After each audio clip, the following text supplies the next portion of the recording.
अस्सलामुअलैकुम रहमतुल्लाहि व बरकातुहू। My YouTube friends, welcome back to my channel. Hope कि आप लोग बिल्कुल ठीक ठाक हैं और आप सबकी दुआ से अल्हम्दुलिल्लाह मैं भी ठीक हूँ।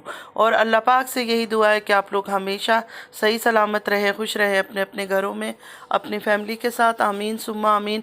नमाज़ पढ़ा कीजिएगा, नमाज हम पर फ़र्ज़ है। अगर आप लोग को मेरी वीडियो अच्छी लगती है तो लाइक, सब्सक्राइब और शेयर ज़रूर कीजिएगा। बेल आइकन को हिट करना मत भूलिएगा कि जब भी मैं कोई वीडियो अपलोड करूँ आप लोगों को नोटिफिकेशन मिलती रहे। और पूरा वीडियो सुनिएगा ज़रूर, स्किप मत कीजिएगा। चलिए स्टार्ट करते हैं आज का रिएक्शन। सबसे पहले आज हम बात करेंगे तारा के बारे में। तारा ने आज एक नया बम फोड़ के चली गई। आप सब इंतज़ार करो, आप कल तक सब इंतज़ार करो, अपनी सांसें रोक के रखो कि कब तारा वीडियो अपलोड करेगी और बताएगी। मुझे तो यही यकीन है कि उन्होंने गाड़ी ख़रीद लिया होगा नया, और क्या हो सकता है, या फिर 15 करोड़ का घर, जिस घर के लिए बोल रही थी घर लेना है घर लेना है, तो या घर या गाड़ी दोनों में से एक चीज़ ही होगा। लेकिन खैर अभी तक तो कुछ पता नहीं है, क्योंकि जब तक वो अपने मुंह से फूल नहीं बरसाएंगे तब तक हमें तो नहीं पता चलेगा। तो ऐसा लग रहा है कोई नया गाड़ी ख़रीदा है, क्योंकि जिस तरह से कैंपिंग का सामान ले रहे थे, टेंट वगैरह बाई किया इसने, तो उससे यही लग रहा है कि गाड़ी ख़रीदा है। और अगर गाड़ी ही ख़रीदा है तो सबको बता देना था। समझ नहीं आ रहा कि ऐसा बड़ा क्या चीज़ लिया है।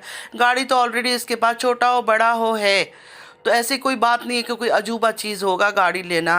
लेकिन इतना सस्पेंस क्यों रखा, नहीं कल ही बताऊंगी। हस्बैंड से भी इंटरव्यू लिया जा रहा है, कैसा लग रहा है। फिर हस्बैंड ने सारे व्यूअर्स की शुक्रिया अदा किया। जाहिर है शुक्रिया अदा करना बनता है कि इनकी इतनी झूठ मक्कारी पर भी इतने लाखों व्यूज़ दे के इनको आज कहाँ से कहाँ लोगों ने पहुँचाया है, तो बिल्कुल लोगों का शुक्रिया अदा करना इनका बनता है। इतना शातिर दिमाग के लोग हैं, इनको पता है किस टाइम पर कौन सी बात करनी है, किस टाइम पर लोगों को क्यूरियस करना है, किस टाइम पर कंट्रोवर्सी क्रिएट करना है। हर चीज़ में ये लोग बहुत माहिर हैं। अब बात करते हैं सऊदीया वाले अंकल जी के बारे में, जो कि सलमा के ससुर है। अंकल जी ने कहा कि आंटी जी का जो स्पॉन्सर है वो आउट ऑफ कंट्री है, वो आएगा, उसके बाद आंटी जी पाकिस्तान जाएंगे। देखे पाकिस्तान आती है नहीं आती है, कभी भी नहीं आती है, हमें क्या है, मुझे क्या फ़र्क पड़ता है। मेरी माँ थोड़ी है कि नहीं मैं परेशान हो जाऊँ या मैं तड़प जाऊँ क्यों नहीं आ रही है, कोई ऐसी बात नहीं है। लेकिन अंकल जी ने जो बातें कही है ना, थोड़ा सा मुझे उनसे सवाल ये करना है कि ऐसा कौन सी जगह आंटी जी काम करती है जहाँ सिर्फ छुट्टियाँ ही छुट्टियाँ मिलता है और फ्री में वीज़ा भी दे रहे हैं, मतलब वो स्पॉन्सरशिप भी फ्री में उनको मिलता जा रहा है। खादिमा का काम करती थी आंटी जी, जैसे रुबीना जी काम करती थी किसी के घर में, उसी तरह ये भी काम करती थी। अब ये पता नहीं बर्तन धोना ये सब शायद ज़्यादा करती थी, जिस तरह तारा ने बताया था उनके हाथों में छाले आ जाते थे ये सब, तो उससे तो यही लग रहा है कि ये काम करती थी। देखिए अरबी लोग बहुत अच्छे हैं, बहुत नेक है, लेकिन फिर भी किसी को फ्री वीज़ा तो वो लोग नहीं देते होंगे, ना ही किसी खादमा को फ्री स्पॉन्सर करेंगे इस तरह का कि तुम काम भी ना करो कुछ भी ना करो, बस छुट्टियों पे रहो और मैं तुम्हारा वीज़ा लगाता रहूँगा। तो अंकल जी ज़रा मुझे ज़रूर बताइएगा कि वो रहमदिल इंसान कौन है जो आपकी बीवी उनके घर पे काम भी नहीं कर रही है, कुछ भी नहीं कर रही है, फिर भी उसको स्पॉन्सर किया हुआ है इन्होंने। कितना ही बड़ा दिलवाला या दिलवाली हो, अरब कंट्रीज़ में कोई किसी को फ्री में स्पॉन्सर नहीं करता है।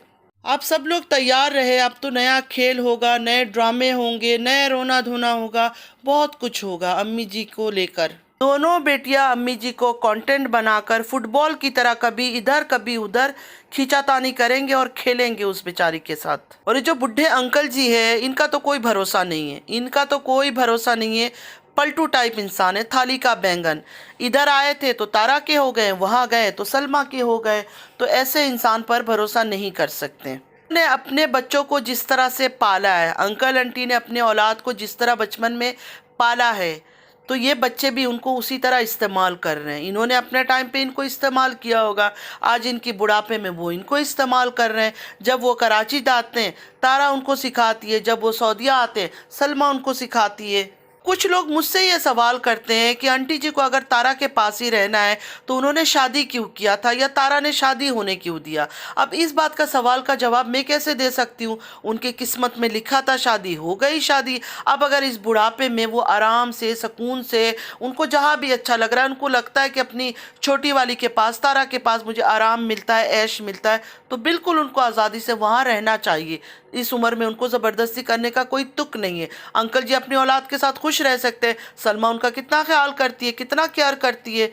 तो फिर इस एज में दोनों को, चाहे अंकल हो चाहे आंटी हो, जोर ज़बरदस्ती नहीं करना चाहिए। कोई टीनेजर नहीं है, कोई 15-16 साल के लड़का लड़की नहीं है कि अलग रहेंगे तो गुनाह हो जाएगा। इस उम्र में उनको आराम से 2 वक्त की रोटी चाहिए, कपड़ा चाहिए बस, और जगह चाहिए रहने की।